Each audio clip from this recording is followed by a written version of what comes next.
on est dans un paysage audiovisuel qui est dans une transformation accélérée dans la période actuelle, avec une modification très profonde des usages, l'arrivée d'acteurs très puissants sur le marché, des évolutions également dans les formats qu'on voit se développer ici ou là. Et donc la régulation est obligée de s'adapter à cette transformation, d'où la création de l'Arcom, qui aura cette année un plan de charge particulièrement dense, avec des opérations de concentration très exceptionnelles et très inhabituelles, je dirais, dans le paysage.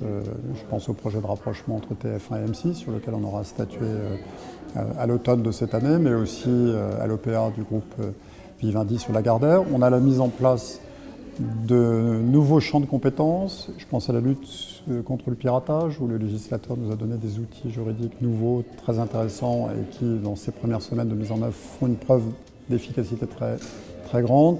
Mais je pense aussi à la régulation des réseaux sociaux, qui est un champ très nouveau de la régulation, avec l'arrivée du nouveau règlement européen DSA, et un régulateur national qui aura un champ de compétences important en la matière. Et puis c'est une année électorale très exceptionnelle, avec l'élection présidentielle, les élections législatives, et chacun sait le rôle très particulier que nous jouons pour la préservation du pluralisme des courants de pensée et d'opinion, et notamment du pluralisme politique.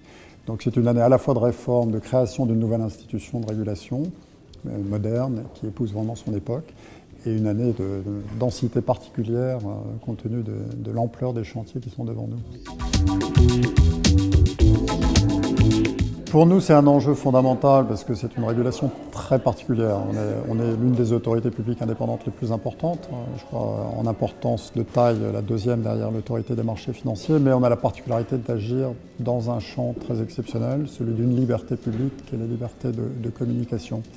Et dans ce cadre-là, bien évidemment, le dialogue avec le juge, pour nous, est tout à fait essentiel, et on est très habitué à ce dialogue. D'abord parce qu'on a des magistrats qui siègent au sein de notre institution, qui est une institution collégiale. Donc on a dorénavant un membre, en l'occurrence une conseillère de la Cour de cassation, un conseiller d'État également qui siège statutairement au sein du collège. Accessoirement, le président actuel est aussi un magistrat des comptes, mais c'est un magistrat quand même. Et puis, toute notre feuille de route que nous donne la loi, bien évidemment, nous place sous l'autorité du juge. Donc tous les actes que nous sommes amenés à prendre sont soumis à notre juge de cassation, qui est le Conseil d'État, en premier et en dernier ressort.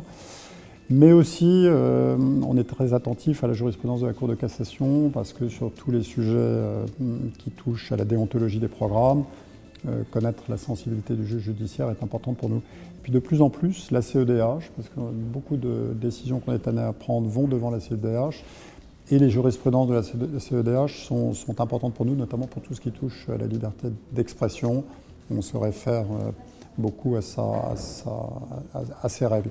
Et puis dans les compétences nouvelles qui nous ont été attribuées, on a une articulation très étroite avec le juge. Alors, je pense à la lutte contre le piratage, où les ayants droit peuvent saisir le juge avec des procédures accélérées. Et nous, sur la base des décisions que rend le juge judiciaire, on a une capacité également d'intervention qui est nouvelle et importante pour nous.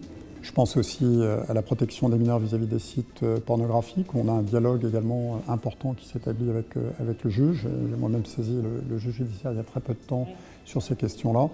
Donc voilà, c'est quelque chose qui nous est très familier, puis j'aurais du mal à oublier le juge constitutionnel, puisque c'est finalement lui qui, par sa jurisprudence, assoit notre compétence en matière de préservation du pluralisme des courants de pensée et d'opinion. Écoutez, moi j'attache beaucoup de prix. Je pense que pour le régulateur, c'est très important d'être ouvert sur l'extérieur. C'est important que cette régulation soit en prise avec l'environnement qui est le sien. Et donc j'ai vraiment à cœur d'avoir un dialogue nourri avec le monde académique, avec les professionnels du droit de façon générale. On les voit souvent puisqu'on a ce lien avec la justice que nous évoquons fréquemment. Donc très souvent les avocats aussi viennent devant nous, viennent plaider devant nous pour le compte de leurs clients.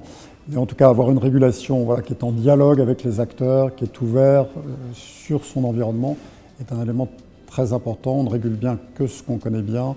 Et la bonne régulation, c'est aussi de faire partager, d'expliquer nos règles, d'être dans la transparence. Et ce type d'exercice qui est un lieu d'échange, de dialogue, mais aussi de pédagogie pour l'action que nous menons, est bien évidemment très important.